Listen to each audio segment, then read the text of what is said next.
ارتبطت ببنيه. هي ما ارتبطت، هي كانت تضحك علي. والله أنا البنيه انا ترتبط بها، هي تضحك علي. المهم يا شباب كانت شطلي ويا بنيه. المهم البنيه البنيه كانت توعد، قالت لي اريد اشوفك. قلت لها ما يخالف. والله رحت على بنيه توعدنا وين؟ بالزوراء. والله البنيه كانت اشوفها بالزوراء وتاخذني تمشي وانا امشي وراها كأن الهتر. هي تمشي قدام وانا وراها كأن الاثول. والله نمشي نمش نمش نمش نمش. شايفين هذا مال البحر؟ اكو بلامه وما ادري شنو هو. المهم كان نقعد قاط، قعدنا على هالشط والجو الرومانسي والدنيا بخير والوادي مصيح وخوش. والله البنيه هي قاعده وانا قاعد، انا مصفط وقاعد وهي مصفطه وقاعده، بس انا بوقتها كنت اثول. يعني ما كنت يعني شويه هيك راقش ووكح، كنت ما اعرف بالسيارات، يعني هيك سيارات كنت مو اختصاصي. كان اختصاصي. المهم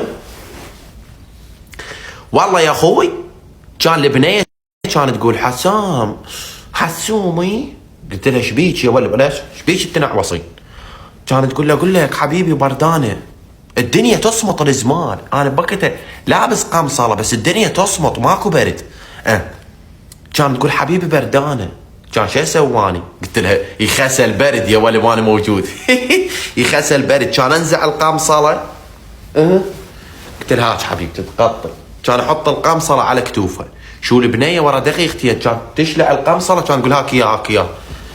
دفيت. قلت لها طبعا دفيت يا ولد، غير هاي القمصله اصليه. قلت لها اصليه هاي مشتريها ب 35,000. كان تقول حبيبي دفيت. المهم البنيه قالت راح اجيب شيبس واجي. البنيه بعد راحت هي الروحه دق عليها ما تجاوب. ما ادري شنو كان طب على الواتساب بلقاها حاضرتني. طب لقيتها حاضرتني. ايش ما ادري وانا بذاك اليوم تدورين حوضن انتي. هي كانت بالها يعني بردانه. تعال يعني مثلا حط ايدك علي من هالسوالف. استغفر الله استغفر الله، الله يخزيك. انا صرت رومانسي غير حطيت لها شو اسمه شو احطك ولش فوق ما اعطيك قمصلتي. الله يقشك ان شاء الله. ايه